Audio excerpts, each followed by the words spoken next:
کسی کو ذلیل کرنے سے پہلے خود ذلیل ہونے کے لیے تیار رہیں، کیونکہ اللہ کا ترازو صرف انصاف تولتا ہے۔ جو لوگ درد کو سمجھتے ہیں وہ کبھی بھی درد کی وجہ نہیں بنتے۔ اللہ ظالم کو چند روز دنیا میں مہلت دیتا رہتا ہے، لیکن جب پکڑتا ہے تو پھر نہیں چھوڑتا۔ انسان پریشانیوں کی گنتی کرنے کا ماہر ہے، لیکن نعمتوں کا شمار کرنا بھول جاتا ہے۔ اپنوں سے ایسی لڑائی نہ لڑیں کہ لڑائی تو جیت جائیں مگر اپنوں کو ہار جائیں۔ تاریخ ہزاروں سال میں بس اتنی سی بدلی ہے، تب دور تھا پتھر کا، اب لوگ ہیں پتھر کے۔ آج اگر زندگی مشکل ہے تو کل کی آسانی کا وعدہ بھی اللہ تعالیٰ نے کیا ہے، بس دعا میں یقین سے مانگتے رہو۔ جن باتوں پر جھگڑا کر کے لوگ منو مٹی تلے جا سوتے ہیں، انہی باتوں پر ہلکی سی مٹی ڈال کر دنیا پر سکون زندگی گزاری جا سکتی ہے۔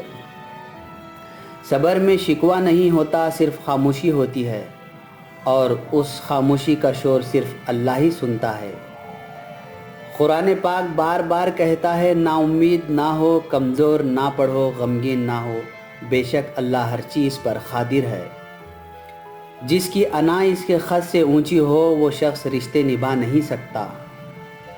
کچھ لوگ اپنی آدھی زندگی پڑھنے میں گزار دیتے ہیں اور سیکھتے کیا ہیں؟ دوسروں کو نیچا دکھانا۔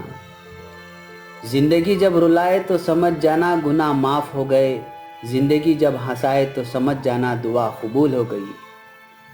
اللہ خود پر کوئی احسان نہیں رکھتا، اگر آپ نے اس کے لیے کوئی چیز چھوڑی ہے تو وہ آپ اور اس سے بہتر نواز دے گا۔ جب تمہیں گناہ کے بعد ندامت ہو تو سمجھ لو کہ اللہ نہیں چاہتا کہ تم اس راہ پہ جاؤ۔ اللہ کے آگے جھکو، اللہ کسی کے آگے جھکنے نہیں دے گا۔ زندگی تب خوبصورت لگتی ہے جب کسی کے چہرے پر مسکراہٹ ہو اور اس مسکراہٹ کی وجہ آپ ہو۔ جب درد بڑھنے لگے اور کچھ بھی سمجھ نہ آئے تو اپنے رب کی طرف چلے جاؤ، کیونکہ دلوں کا سکون اس کی یاد میں ہے۔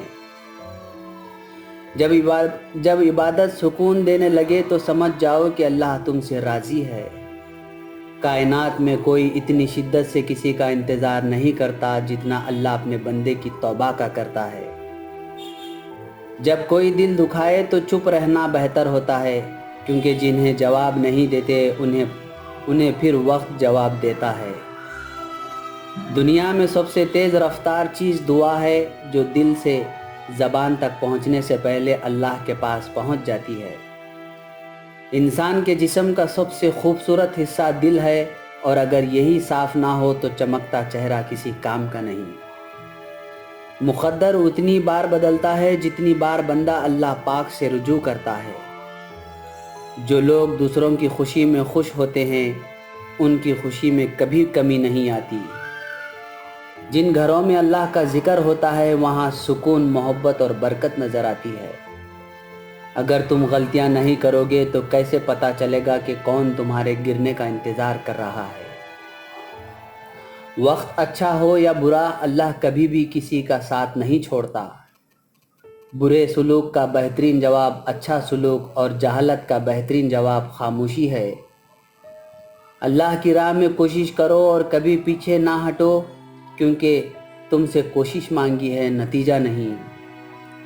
کردار ایک ایسا ہیرا ہے جو ہر پتھر کو کاٹ سکتا ہے۔ تم اس دنیا میں رہتے نہیں بلکہ تم اس دنیا سے گزر رہے ہو۔ بڑا بننے سے پہلے چھوٹا بنو، کیونکہ بڑی بڑی عمارتوں کی بنیاد چھوٹی چھوٹی اینٹوں سے بنی ہوتی ہے۔ جو پڑھ نہیں سکتا اور جو پڑھتا نہیں، دونوں یکساں طور پر جاہل رہتے ہیں۔ جب خاموشی کو ہتھیار کے طور پر استعمال کیا جائے تو یہ الفاظ سے بھی زیادہ زخم دے سکتے ہیں۔ لوگ کتابوں کی طرح ہیں، ہر ایک کی اونچی کہانی ہے۔ اگر آپ کا اپنا گھر اپنے سکون کا باعث نہ بنے تو سمجھ لینا کہ توبہ کا وقت آ گیا ہے۔ لوگوں کو پرکھنا چھوڑ دو، کیونکہ تم نہیں جانتے کوئی اپنے اندر کیسی جنگ لڑ رہا ہے۔